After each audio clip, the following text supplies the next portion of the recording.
Halo, selamat pagi teman-teman ya, ketemu lagi dengan saya Bimo di channel Bimo Digipreneur, berbagi tutorial di dunia digital.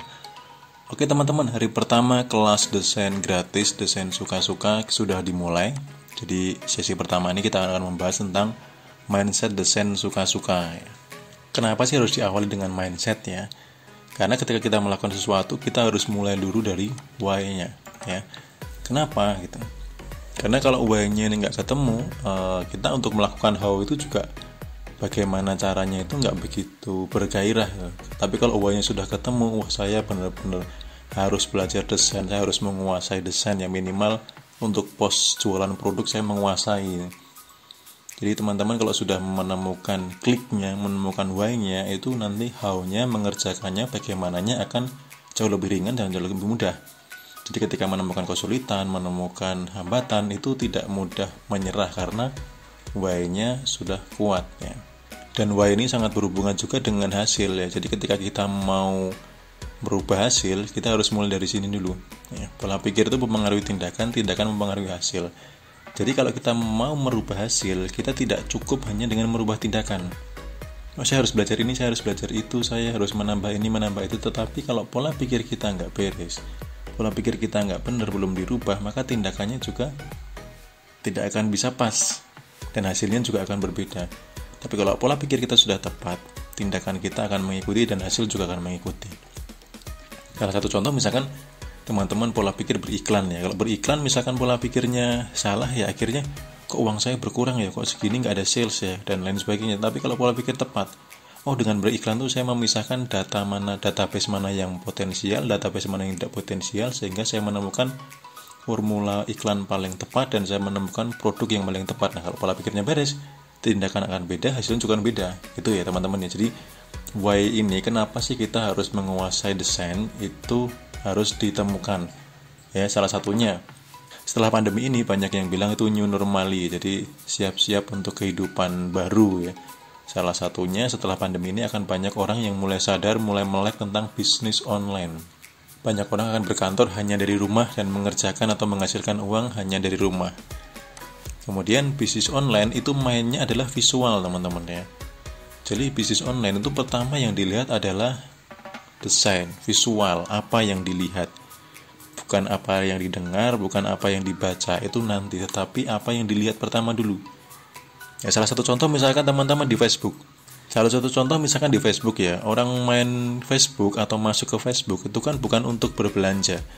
Orang masuk ke Facebook biasanya untuk bermedsos ya, misalkan kayak update status, kepoin status mantan, atau mencari berita ya, nonton video juga bisa sekarang di Facebook. Nah, jadi tujuan utama orang Facebook itu masih banyak yang untuk bermedia sosial. Nah, kalau kita mau jualan di Facebook, kalau desain kita biasa aja, kan orang di Facebook itu kan mainnya scroll ya, dia scroll ke atas, ke atas, ke atas gitu. Kalau desain kita biasa-biasa saja, itu kan kelewat scroll teman-teman, karena visualnya nggak masuk gitu. Tapi kalau kita bisa mendesain sesuatu yang bagus, yang mencolok, kemudian menarik, itu orang akan berhenti scroll gitu. Jadi konsepnya seperti itu. Kita main di bisnis online itu harus visualnya yang paling diprioritaskan. Makanya desain ini menjadi landasan dasar kita memulai bisnis online. Teman-teman jualan produk sebagus apapun, kalau desainnya kurang bagus ya nanti akan kalah saing dengan yang jualan biasa-biasa tetapi desainnya bagus. Kemudian kompetitornya makin banyak teman-teman ya. Jadi karena efek pandemi ini, nanti yang bisnis online perkiraan saya sih tidak hanya sekedar perorangan ya. Bisa jadi nanti perusahaan-perusahaan sekelas PT juga akan masuk ke dalam bisnis online. Ya, jadi kita harus siap-siap menyiapkan. Kalau perusahaan bisa bayar gaji desain ya, kalau kita baru mau memulai atau hasilnya belum seberapa, kita belum tentu bisa menggaji orang untuk desainer untuk mendesain produk kita gitu. Jadi teman-teman siap-siap, kompetitor akan semakin banyak. Maka dari itu siapkan kualitas desainnya, siapkan keunggulan produk kita, siapkan nilai plus dari apa yang kita tawarkan ke konsumen dari kualitas desain yang kita buat. Kemudian yang lainnya adalah menaikkan profit. Nah, ini pengalaman saya pribadi. Jadi saya kemarin uji coba salah satu produk saya di marketplace yang kurang begitu laku. Kemudian saya rubah desainnya, saya ganti branding desainnya ya. Kemudian saya naikkan harganya, itu lakunya jauh lebih banyak dibandingkan pas harga lebih murah dan desainnya biasa-biasa. Jadi dengan merubah desain kita bisa menaikkan profit. Ya, harga bisa kita naikkan, tapi karena desainnya kualitas, terlihat lebih elegan, orang tetap mau beli. Padahal yang lebih murah bisa jadi lebih banyak, tetapi orang akan lebih yakin, lebih trust, lebih suka ketika melihat desain bagus gitu. Dan teman-teman kalau mau mendesain itu kuncinya harus happy ya. Makanya di sini kelasnya saya namai kelas desain suka-suka. Karena kalau teman-teman nggak happy, mendesain hasilnya nggak bagus. Harus happy, harus enjoy. Karena desain juga berhubungan dengan karya seni ya. Moodnya juga harus bagus. Jadi setelah mindset ini benar, kemudian teman-teman happy, seneng mau belajar desain, apalagi ini Anda yang ngajarin gratis. Saya benar-benar mau serius belajar desain, sehingga nanti teman-teman ketika menemukan kendala itu nggak gampang nyerah.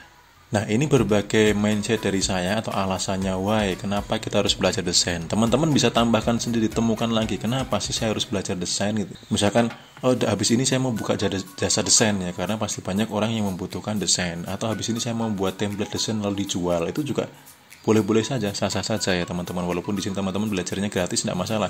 Tapi kalau ilmu gratis ini bisa teman-teman pakai untuk menghasilkan uang, saya jauh lebih senang lagi gitu. Yang penting jangan sampai kelas ini dijual. Tapi kalau teman-teman mau jual template desain, mau jual jasa desain, itu boleh-boleh saja.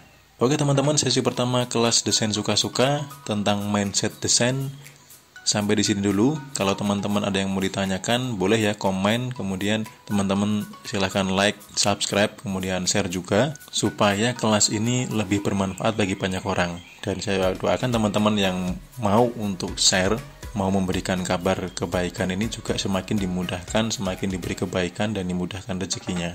Oke teman-teman, sampai ketemu di video berikutnya di kelas desain suka-suka gratis bersama saya Bimo di channel Bimo Digipreneur. Selamat pagi, selamat melanjutkan aktivitas.